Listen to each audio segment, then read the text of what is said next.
বাধা বিপদ আর বালা মুসিবত আসতে পারে, সেটাকে উপেক্ষা করে সামনে অগ্রসর হওয়ার দরকার আছে না নাই?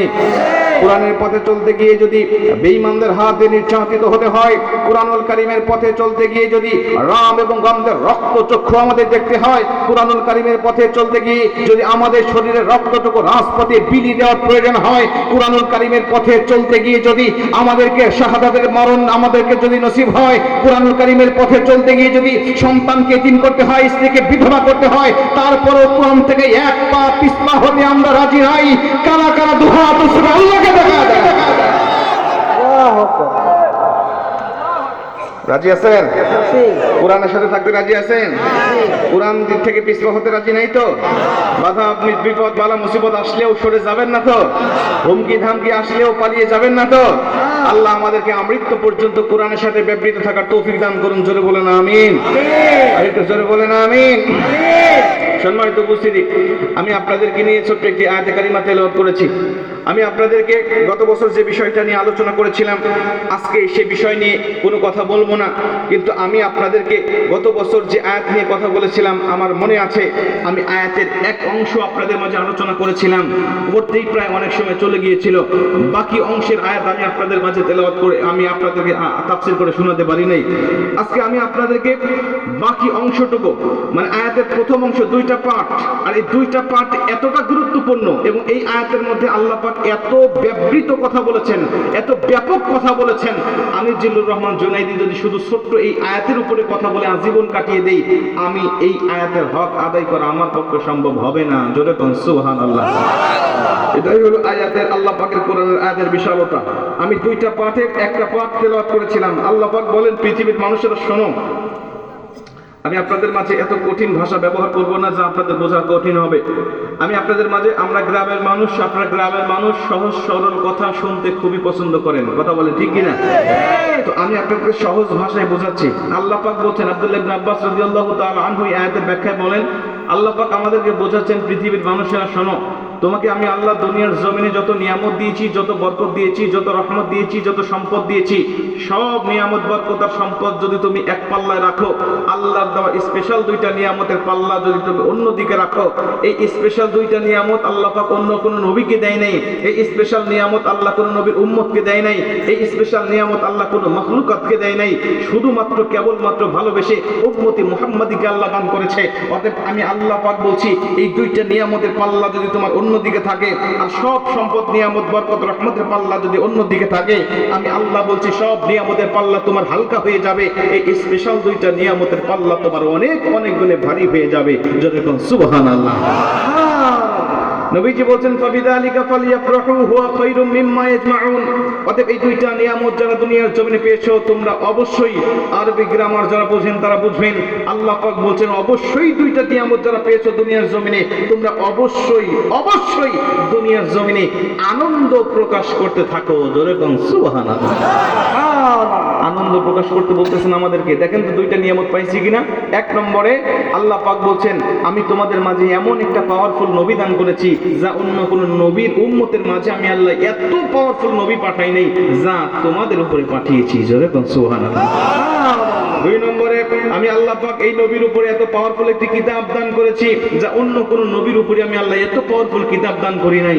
আল্লাহ বলছে, এই দুইটা নিয়ামত যারা পেয়েছো, তোমরা কখনো মন খারাপ করবে না, কষ্ট পাবে না, নিজেকে অসহায় মনে করবে না। দুনিয়ার জমিনে আমি আল্লাহ তোমাদের মতো ভাগ্য অন্য কোন উম্মতকে দান করি নাই। জোরে কোন সুবহানাল্লাহ। এখন বলে দুইটা নিয়ামত আমরা পাইছি না? একটা হলো কোরআন, আর একটা হলো নবী। আমি নবী নিয়ে গত বছর আপনাদের মাঝে আলোচনা করেছিলাম, আমার মনে আছে। আজকে আমি আপনাদের মাঝে কোরআন নিয়ে আলোচনা করব। কোরআন কেমন নিয়ামত, কোরআন কেমন বরকত, কোরআন কেমন আমাদের মাঝে হেদায়েতের বাতি স্বরূপ আল্লাহ আমাদের মাঝে পাঠিয়েছেন। এই কোরআনের সাথে থাকলে আমাদের জীবনটা কেমন হবে, এই কোরআন আমাদেরকে সর্বশেষ কোন জায়গায় পর্যন্ত নিয়ে যেতে পারে, সেই বিষয়টা নিয়ে আমি আপনাদের মাঝে আলোচনা করব ইনশাআল্লাহ। প্রিয় ভাইরা আমার, কোরআন এমন একটি কিতাব, আপনারা সহজ ভাষায় বোঝেন, আল্লাহ পাক প্রত্যেকটা নবীকে আল্লাহ পাক কিছু কিছু ক্ষমতা দিয়ে পাঠিয়েছে। আল্লাহ পাক প্রত্যেকটা নবীকে ক্ষমতা দিয়েছে, নবীরা চলে গিয়েছে, ক্ষমতা নিয়ে চলে গেছে, উম্মতের জন্য কিচ্ছু রেখে যায় নাই। কিন্তু আমার নবী যা নিয়ে এসেছে এগুলো নিয়ে যায় নাই, আমার উম্মতের জন্য, নবীজির উম্মতের জন্য তা রেখে গিয়েছে। জোরে কোন সুবহানাল্লাহ। তার মধ্যে সর্বশ্রেষ্ঠ মুআজিজা নবীর ছিল 30 পারা আল কোরআন। এই আল কোরআন নবীর জামানের যে মুআজিজা, যে পাওয়ার, যে ক্ষমতা ছিল, আজও ঠিক তেমনই আছে, কিয়ামত পর্যন্ত একই রকম থাকবে, কিঞ্চিত পরিমাণও কমে যাবে না, কিঞ্চিত পরিমাণও পরিবর্তন হবে না, বরং কিয়ামতের মাঠে আরো বেড়ে যাবে। আপনারা জানেন জান্নাতের বাগানে একটা মাহফিল হবে, জানেন তো আপনারা সকলে? জান্নাতের ভিতরে একটা মাহফিল হবে, যেই মাহফিলের বিশেষ বক্তা থাকবেন হযরত দাউদ আলাইহিস সালাতু ওয়াস সালাম। আমি তাফসীর পড়তে গিয়ে অবাক হয়েছি। তাফসীরের লেখক লিখছেন যে আল্লাহ পাক যখন দাউদ আলাইহিস সালাতু ওয়াস সালামকে সূরা কোরআন থেকে, সূরা তাহা থেকে তেলাওয়াত করতে বলবেন, দাউদ নবী তেলাওয়াত করো, দাউদ নবী তখন তেলাওয়াত করা শুরু করবেন, তার একটা কণ্ঠ থেকে, একটা গলা থেকে 80 রকম সুর বের হতে থাকবে। ওনার সুর শুনে, ওনার তেলাওয়াত শুনে জান্নাতীরা বেহুশ হয়ে যাবে, বলবে যে আল্লাহ এত সুন্দর সুর জীবনে কখনো কল্পনাও করতে পারি নাই। আল্লাহ এই তেলাওয়াত শুনে আমরা হাজার হাজার বছর জান্নাতে কাটিয়ে দিতে চাই। আল্লাহ বলবে এর থেকেও কি সুমধুর সুর তোমরা শুনতে চাও না? জান্নাতীরা বলবে আল্লাহ এর থেকে সুমধুর সুর হতে পারে, এটা আমাদের বিশ্বাস হয় না। আল্লাহ বলবেন কেন বিশ্বাস হবে না? দাউদ নবী যে কোরআন দুনিয়াতে থাকতে কখনো পড়েনি, দাউদ নবীর উপরে কোরআনের একটা আয়াত নাজিল হয়নি, দাউদ নবী কোরআনের জন্য মার খায় নাই, দাউদ নবী কোরআনের জন্য দাঁত শহীদ করে নাই, দাউদ নবী কোরআনের জন্য মাথার হেলমেট ভেঙে রক্ত ক্ষরণ করে নাই। যে নবীর উপরে কোরআন নাজিল করেছি, যে নবী কোরআন প্রচার করতে গিয়ে তায়েফের মাঠে বেঈমানদের হাতে নির্যাতিত হয়েছে, যে নবী কোরআন কারীমের প্রচার করতে গিয়ে আবু জেহেলের হাতে নির্যাতিত হয়েছে, ওই নবীর জবান থেকে এখন কোরআনের তেলাওয়াত শোনো, কেমন মধুর কণ্ঠ আমি আল্লাহ আমার হাবিবকে দান করেছি। নবীজি তখন তেলাওয়াত করতে থাকবেন, আল্লাহর অনুমতি পাওয়ার পরে সূরা ইয়াসিন থেকে নবীজি তেলাওয়াত করবেন। ভাই আমি ভাষায় প্রকাশ করতে পারবো না নবীর কণ্ঠ তখন কেমন হবে। আমার নবীজি সূরা ইয়াসিন থেকে যখন তেলাওয়াত করবেন, জান্নাতীরা তো পাগল হয়ে যাবে, গলা কাটা মুরগির মতো লাফাইতে থাকবে, বলবে আল্লাহ জান্নাতে হুর চাই না, গেলমান চাই না, নাজ নিয়ামত কিচ্ছু চাই না, আমি আল্লাহ পাক তোমাকে বলে দেই দুনিয়ার জমিনে আমরা যা যা দেখেছি, যা যা পেয়েছি, আল্লাহ নবীর কণ্ঠের সাথে তুলনা করা যায় এমন কোন আঁচ আমরা বুঝতে পারি নাই। আল্লাহ তোমাকে বলতে চাই জান্নাতে কিচ্ছু চাই না, শুধু নবীর তেলাওয়াত শুনতে শুনতে আমরা কোটি কোটি বছর এই জান্নাতের মধ্যে কাটিয়ে দিতে চাই। আল্লাহ বলবে জান্নাতীরা এর থেকেও কি সুমধুর তেলাওয়াত তোমরা শুনতে চাও না? জান্নাতীরা বলবে আল্লাহ আমাদের কি বোকা মনে করেছেন, পাগল মনে করেছেন, এর থেকে সুমধুর কণ্ঠ আর হতে পারে? এটা আমাদের বিশ্বাসই হয় না। কেমনে বিশ্বাস হবে বলেন? এত সুন্দর কণ্ঠ, এত মায়াবী কণ্ঠ হতে পারে মানুষের? আল্লাহ বলবে দেখো দাউদ নবীকে কণ্ঠ দিয়েছি আমি আল্লাহ নিজে, আমার নবী আমার হাবিবকে কণ্ঠ দিয়েছি আমি আল্লাহ নিজে, কিন্তু আমার গলায় কত কণ্ঠ রেখে দিয়েছি তোমরা জানো না? আমি আল্লাহ আমার গলায় কত সুর রেখে দিয়েছি তোমরা জানো না? আমি আল্লাহ আজকে তোমাদেরকে যত নিয়ামত জান্নাতের মধ্যে দিব, সর্বোত্তম নিয়ামত হলো এখন আমি আল্লাহ তোমাদের সামনে, আমাকে আমার আল্লাহ আমার নিজের সব পর্দাগুলো ওপেন করে তোমাদেরকে দেখাবো, এবং আমার কণ্ঠ দিয়ে সব কণ্ঠ সব সুর উচ্চার করে তোমাদেরকে সূরা রহমান তেলাওয়াত করে শোনাবো। ভাই দুনিয়ার কোনো মুখ নাই যে আপনাদেরকে বোঝাতে পারবে আল্লাহর কণ্ঠ সেদিন কেমন হবে। আমি আপনাদেরকে বোঝাতে পারবো না, দুনিয়ার কোনো মানুষ আপনাদেরকে বোঝাতে পারবে না। আল্লাহ সেদিন সূরা রহমান তেলাওয়াত করবেন, আর রহমান বলবেন না, আনার রহমান বলে একটা টান দিবেন, আমি রহমান আনার রহমান বলে যখন আল্লাহ একটা টান দিবেন, জান্নাতীরা আল্লাহ পাকের এই একটা আয়াতের টান শুনে হাজার হাজার বছর পর্যন্ত জান্নাতের মধ্যে বেহুঁশ অবস্থায় পড়ে থাকবে। যদি কোন আল্লাহু আকবার। দোয়া করছি আল্লাহ সেই জান্নাতের বাগানে আমাদের এই 10 মায়ের 10 সন্তানকে একত্রিত হয়ে ওই জান্নাতের শ্রোতা হিসাবে বসার তৌফিক যেন দান করেন। জোরে বলেন আমিন। মুসলমান, সেই কোরআন থেকে আমি আপনাদের কাছে কথা শোনানোর চেষ্টা করবো ইনশাআল্লাহ। কোরআনুল কারীম এমন একটি কিতাব, এমন একটি কিতাব, এটা জীবন্ত মুআজিজা, জীবন্ত মুআজিজা। যদি আপনি বিশ্বাস না করতে পারেন যদি আপনি বিশ্বাস না করতে পারেন, যারা খুব বেশি দুঃখে এবং কষ্টে থাকেন, যাদের জীবনে অনেক দুঃখ এবং অনেক কষ্ট, তাদেরকে আমি ছোট্ট একটা সূরা সাজেশন করব। এই সূরাটা আপনি তেলাওয়াত করবেন। সূরা শুরু করবেন কষ্ট আর দুঃখ দিয়ে, সূরা শেষ হতে না হতে আপনার দুঃখ কষ্ট ধুয়ে মুছে যেন সাফ যদি না হয়, আমি জিল্লুর রহমান জুনাইদের নাম্বার রেখে দিবেন, আমাকে ফোন দিয়ে 10টা গালি দিবেন, আপনি মিথ্যা বলেছেন, আপনি মিথ্যা বলেছেন, ধোঁকা দিয়েছেন। আমি কোরআনের এই সূরা শুরু থেকে শেষ পর্যন্ত পড়েছি, আমার দুঃখ কষ্ট দূর হয়নি। আমি বলছি কুরআনুল কারীম শুরু করবেন, শেষ করার আগেই আল্লাহ আপনার মনে সব কষ্ট ধুয়ে মুছে সাফ করে দিবেন। আমি তো এতদিন ওয়াজ করতাম, আমি বিভিন্ন মানুষের মুখে শুনেছি, এমনি মানে ডাইরেক্ট শুনি নাই, আমি নিজে এই আমলটা করেছি, আমি এই নিজের এই ফলাফল পেয়েছি। গত পরশুদিন তথা 29 তারিখ আমার প্রোগ্রাম চাঁপাইনবাবগঞ্জ, ওখানে যিনি তার দাওয়াত দিয়েছেন, হয়তো এই আলোচনাটা তিনি শুনবেন। আমি কসম করে বলছি, যেহেতু মিডিয়া আছে উনি আলোচনা শুনতে পারেন। ওনার নাম হলো গোলাম সরোয়ার। উনি বলছেন, হুজুর আল্লাহর কসম, উনি ফ্রিল্যান্সিং এর কাজ করে, যুবক মানুষ, কোটি কোটি টাকা আর্ন করে, উনি অনেক ধনী মানুষ। উনি ফ্রিল্যান্সিং এর কাজ করেন। ওনার কম্পিউটার রুমে আমাকে নিয়ে গেল, বলছে, হুজুর আমি বিয়ে করেছিলাম আজকের থেকে 3-4 বছর আগে। আমার একটা কন্যা সন্তান, আমার স্ত্রী পেটে ছিল 7 মাস বয়সের। আমার স্ত্রী এতটা খারাপ ছিল যে আমার সন্তানকে নষ্ট করে সে আমার থেকে চলে গিয়েছে পরকীয়া করে। হুজুর বিশ্বাস করেন, এর দুঃখ কষ্ট যে এত আমাকে যন্ত্রণা দিচ্ছিল, আমি কোনোভাবেই তার কথা ভুলতে পারতেছিলাম না, আমার কন্যা সন্তানের কথা ভুলতে পারতেছিলাম না। আমার জীবনে এত দুঃখ কষ্ট এমন কোনো নেশা নাই যা আমি পান করি নাই। হুজুর বিশ্বাস করেন, সর্বশেষ মনে করলাম নেশা পান করে তো নিজেকেই ধ্বংস করে দিচ্ছি, আর ওর কথা স্মরণ করে নিজেকে কষ্ট দিচ্ছি। কেন ওর কথা স্মরণ করব? ভুলে থাকতে চাই, কিভাবে ভুলবো? এই দুঃখ কষ্ট কিভাবে দূর করব? হুজুর পরামর্শ পাইলাম, পবিত্র কোরআন থেকে সূরা আর রহমান তেলাওয়াত করলে নাকি মনের কষ্ট দূর হয়। এই যে দেখেন আমার টেবিলের উপরে কোরআন রাখা হয়েছে। হুজুর আল্লাহর কসম, আমি পবিত্র কোরআন যখনই আমার এই কষ্টের কথা মনে হয়, আমি কোরআন পড়া শুরু করি। আমি কয়েকটা আয়াত তেলাওয়াত করলে আমার দুঃখ কষ্ট দূর হয়ে যায়। একদিনও হয় নাই এমন যে আমি পুরা কোরআন শেষ করেছি, পুরা সূরা আর রহমান তেলাওয়াত করেছি, কিন্তু এখন আমার দুঃখ বাকি আছে। আমি পুরা কোরআনের সূরা আর রহমান শেষ করতে না করতে ওর কথাই আমার আর মনে থাকে না, আমি প্রশান্তিতে আরামের ঘুম দিতে পারি।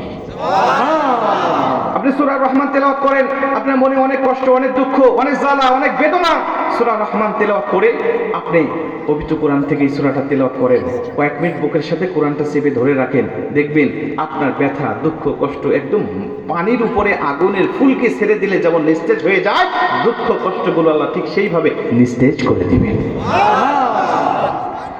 মুসলমান ভাইরা আমার লক্ষ্য করেন, আমার কথার উপরে আপনারা খুব মনোযোগ দিবেন। আমি বিশ্বাস করি আজকের কথার উপরে যদি আপনার আমল থাকে, যুবক বৃদ্ধ এবং মা বোনেরা যারা পর্দার অন্তরালে আছেন, যুবক বৃদ্ধ বাবাজিরা যারা আমার সামনে বসা রয়েছেন, প্রত্যেকটা মানুষ আজকের আলোচনা থেকে উপকৃত হবেন ইনশাআল্লাহ। মুসলমান, এই কুরআনুল কারীম থেকে আমি কথা বলছি। কুরআনুল কারীম কেমন কিতাব শুনে নেন। আপনি কুরআনুল কারীম যদি জীবনের সঙ্গী বানিয়ে নিতে পারেন, দুঃখে কষ্টের সাথী হিসাবে যদি গ্রহণ করে নিতে পারেন, এই কোরআন শুধুমাত্র আপনাকে দুনিয়াতে সফল ব্যক্তিতে রূপান্তরিত করবে তা নয়। এই কুরআনুল কারীম নিয়ে যখন আপনি বিদায় নিয়ে চলে যাবেন, কবরে রাখতে দেরি হবে, আপনার কবরটা জান্নাতের পরিবেশ হতে দেরি হবে না। চলে সুবহানাল্লাহ। এরে মুসলমান বন্ধু আমার, অবাক হয়ে যাবেন, নবীজি বলেন এমন কিছু লাশ থাকবে, এমন কিছু মানুষ থাকবে যাদের লাশ কবরে জগতে রাখা হবে, কিন্তু কি আজব ব্যাপার হবে, ফেরেশতারা তার কবরে যাবে প্রশ্ন করার জন্য, কিন্তু কবরের লাশের কাছে গিয়ে দেখবে খালি কবর পড়ে আছে, কোন লাশের অস্তিত্ব কবরে নাই। জোরে কোন সুবহানাল্লাহ। ফেরেশতারা কবরে যাবে লাশ খোঁজার জন্য, কিন্তু কবরে লাশ খুঁজে পাবে না। এমন কিছু লাশ থাকবে, এমন কিছু মানুষ থাকবে। বলবেন হুজুর মন গড়া কথা বলছেন না, সূরা মুলকের তাফসীর পড়ে দেখেন, সূরা মুলকের তাফসীর পড়ে দেখেন। ফেরেশতারা যাবেন, বুখারীর বর্ণনা এসেছে, আব্দুহু ইযা বুদিয়া ফি কবরিহি, যখন কোন মাইয়াতকে কবরে রাখা হয়, মাইয়াতকে কবরে রেখে তার আত্মীয় স্বজনরা জুতা ফিতা নামাজ করতে করতে চলে যায়, ঠিক সেই মুহূর্তে দুজন ফেরেশতা কবরে উপস্থিত হয় তাকে প্রশ্ন করার জন্য। তাকে তুলে বসান, বসিয়ে তাকে প্রশ্ন করেন, তোমার রব কে, তোমার দ্বীন কি, তোমার নবী কি, বলো। তখন ওই ব্যক্তিটা যদি মুমিন হয় বলতে পারে আমার ধর্ম কি, আমার রব কে এবং আমার নবীকে বলতে পারে, কিন্তু যদি বেঈমান হয় তাহলে বলতে পারে না, লা আদ্রি লা আদ্রি বলতে থাকে। কিন্তু নবীজি বলেন কিছু কিছু ব্যক্তির কবরে প্রশ্ন করতে যাবে ফেরেশতারা, মাগার লাশই নেই কবরে, তন্ন তন্ন করে খুঁজবেন লাশ গেল কোথায়। বলতে পারেন হুজুর 3.5 হাত কবরে ফেরেশতারা খুঁজে পাবেন না, তন্ন তন্ন করে খুঁজবেন। এই 3.5 হাত কবরে তন্ন তন্ন করে খোঁজার কি আছে ভাই? মুমিনের কবর 3.5 হাত থাকবে না। নবীজি বলেন মুমিনের দৃষ্টি যতদূর যায়, দৃষ্টির অগোচরের বাহিরেও আল্লাহ পাক সবুজ বাগানে, জান্নাতের বাগানে তার কবরটাকে প্রশস্ত করে দিবেন। তন্ন তন্ন করে খুঁজবেন লাশ গেল কোথায়, তাকিয়ে দেখবে দূরে একটা পাখি, সবুজ রঙের পাখি ডানা মিলিয়ে বসে আছে। পাখিকে ফেরেশতারা ডাক দিয়ে বলেন, পাখি তোমরা ফুলান ইবনে ফুলানকে দেখেছো? অমুকের সন্তান অমুক কিছুক্ষণ আগে তার আত্মীয় স্বজনরা এই কবরে রেখে গেছে, তুমি কি দেখেছো? বলবে হ্যাঁ আমি দেখেছি। কোথায় দেখেছো? আরে সে তো আমার জানার নিচে আরামে আমার ঘুম দিচ্ছে, প্রশান্তের ঘুম পাড়িয়ে রেখেছি আমি তাকে। খবরদার জোরে কথা বইল না। বান্দা বলো ক্লান্ত শ্রান্ত দেহ নিয়ে দুনিয়ার থেকে বিদায় নিয়ে কবর এসেছে, আল্লাহ আমাকে পাঠিয়েছি তাকে ঘুমানোর জন্য, ঘুম পাড়ানোর জন্য। জোরে কথা বইল না, বান্দার যেন ঘুমের ডিস্টার্ব না হয়। মুসলমান ভাইরা আমার লক্ষ্য করেন, ফেরেশতারা বলবে তুমি তাকে বের করে দাও, শুধুমাত্র 3টা প্রশ্ন করে চলে যাব। যদি উত্তর দিতে পারে তুমি তাকে ঘুম পাড়িয়ে রাখবে, উত্তর যদি না দিতে পারে তাহলে কবরটা তার জন্য জাহান্নামের গর্ত হয়ে যাবে। পাখিটি ডাক দিয়া বলবে তুমি কি বুঝতে পারো না বান্দা উত্তর দিতে পারবে কি পারবে না? শোনো, আমি তো দুনিয়ার জমিনে সাধারণ কোনো পাখি নয়, আমি হলাম বান্দার এমন কিছু আমল, যে আমলগুলোকে বান্দা আল্লাহ পাক তাকে আমার পাখির রূপ ধারণ করে কবরের জগতে পৌঁছে দিয়েছে। আমি কবরের জগতে তাকে পাহারা দেব। কবরে, হাসরে, মিজানে, ফুলচিরাতে প্রত্যেকটা ধাপ অতিক্রম করাইয়া বান্দাকে জান্নাতে ঢোকানো হবে না যতক্ষণ আমি তার পিছন থেকে সরে যাব না ততক্ষণ। জোরে কোন সুবহানাল্লাহ। ফেরেশতারা তারপরেও জোরাজোরি করতে থাকবে। আল্লাহকে ফেরেশতারা ডাক দিয়া বলবে, মালিক ও আমার আল্লাহ, আমরা এসেছি অমুকের কবরে, কিন্তু ফেরেশতারা আমরা এসেছি আমাদের ডিউটি পালন করার জন্য, কিন্তু পাখি তো আমাদের উত্তর দিতে দেয় না, উত্তর নিতে দেয় না, আমাদের প্রশ্ন করতে দেয় না। আল্লাহ বলবে, রে ফেরেশতারা শুনে রেখে দাও, দুনিয়ার সব কবরে তোমরা যাবে, সব মাইয়াদের কাছ থেকে তোমরা উত্তর নিবে আমার সম্বন্ধে, ধর্ম সম্বন্ধে, আমার নবী সম্বন্ধে। কিন্তু শোনো, আমি আল্লাহ এমন কিছু লাশের কোয়ালিটি বর্ণনা করে দিলাম, এমন কিছু মুমিনের কোয়ালিটি বর্ণনা করে দিলাম, এদের কাছে যাওয়ার প্রয়োজন হবে না, এদের কাছে প্রশ্ন করার প্রয়োজন হবে না। উত্তর যদি নিতে হয় আমি আল্লাহর কাছ থেকে উত্তর নিয়ে যাবে। জোরে করে আল্লাহু আকবার। আল্লাহু আকবার বলে। আল্লাহু আকবার। এ মুসলমান বন্ধু আমার, খুব মনোযোগ দিয়ে শুনে নেন। পাখিটি ডাক দিয়ে বলবে, রে ফেরেশতা, ভেবেছো আমি দুনিয়ার সাধারণ একটি পাখি? না, সাধারণ কোনো পাখি নয়। বান্দা ফজরের নামাজের পরে সূরা ইয়াসিন তেলাওয়াত করেছে, বান্দা আসরের পরে সূরা নাবা তেলাওয়াত করেছে, বান্দা মাগরিবের পরে সূরা ওয়াকিয়া তেলাওয়াত করেছে, বান্দা ইশারের নামাজের পরে সূরা মুলক তেলাওয়াত করেছে। স্পেশাল ভাবে আমার আল্লাহ বান্দার সূরা মুলকে আমাকে তার সঙ্গী বানিয়ে দিয়েছে। কবরে, হাসরে, মিজানে, ফুলচিরাতে সব ধাপ তাকে পার করিয়ে দেব। সর্বশেষ আল্লাহ যদি তাকে জান্নাত না দিতে চায়, প্রয়োজনে আল্লাহর সাথে ঝগড়া করে হলেও বান্দাকে জান্নাতে ঢুকিয়ে দেব। আল্লাহু আকবার। তাহলে বলেন, কোরআন দিয়ে নিজের জীবন রঙিন করার দরকার আছে না নাই? যদি করতে পারেন আপনার কি হবে দেখেন। শুধু কবরে নয়, দুনিয়ার জিন্দেগিটাকে আল্লাহ আপনাকে সফল করে দিবে। আজকে যুবক ভাইদেরকে নিয়ে একটা কথা বলি। আমি শুনেছি ঈশ্বরদীর অনেক যুবক ভাইরা সবচাইতে নেশার সাথে বেশি জড়িয়ে পড়েছে। আমার এই গবেষণা বা আমার এই শোনা কি ঠিক আছে? যুবক ভাইরা শোনেন, এখানে তো রাশিয়া পল্লী আছে, আমি শুনেছি এদের কিছু কল্যাণে আপনারা নেশা দ্রব্য এগুলো সহজলভ্যভাবে হাতে পেয়ে যাচ্ছেন, আর এগুলো আপনারা খেয়ে নিজের জীবন যৌবন সবকিছু নষ্ট করে দিচ্ছেন, ঠিক কিনা বলেন?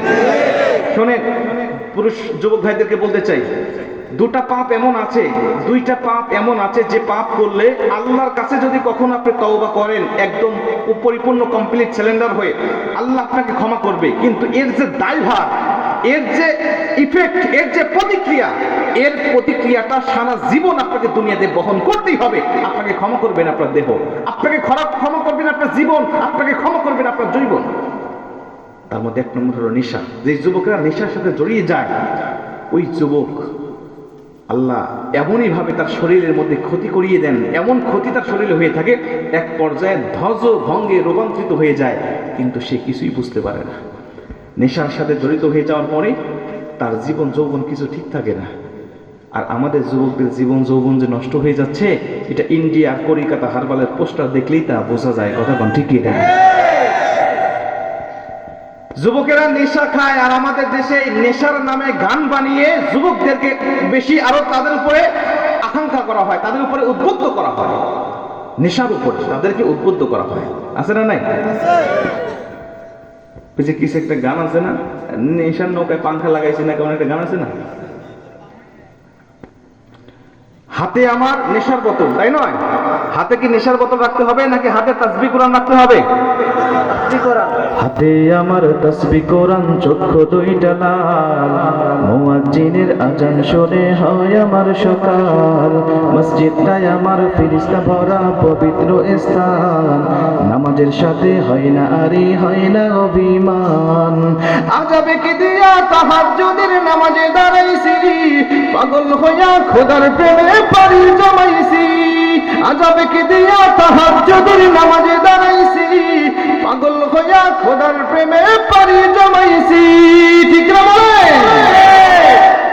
কোরআন আর নবীর সুন্নাত আমার অন্তরায়, নবীর সুন্নাত এখন আমায় দিনের পথ দেখায়, রজব নামাজ নারী করা মনেরই দরজায়, কেউ শোনে না বেনামাজির বুক ফাটা চিৎকার, আজাবে কি দিয়া তাহাজ্জুদের নামাজে দাঁড়াইছি, পাগল হইয়া খোদার প্রেমে পানি জমাইছি, আজাবে কি দিয়া তাহাজ্জুদের নামাজে দাঁড়াইছি, পাগল হইয়া খোদার প্রেমে পানি জমাইছি।